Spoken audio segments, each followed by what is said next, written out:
பிஸ்மில்லாஹிர் ரஹ்மானிர் ரஹீம். அறிவோம் தெளிவோம். நாம் தொழும்போது நம்முடைய பிரார்த்தனைகளை கேட்கலாமா?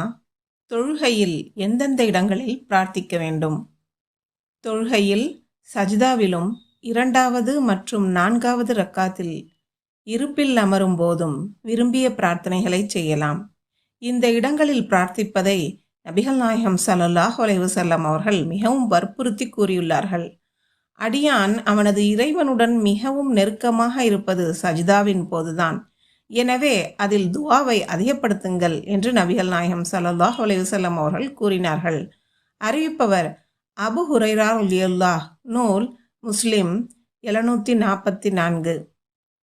நீங்கள் ஒவ்வொரு 2 ரக்காத்திலும் அமரும்போது அத்தஹியாத்தை ஓதுங்கள்.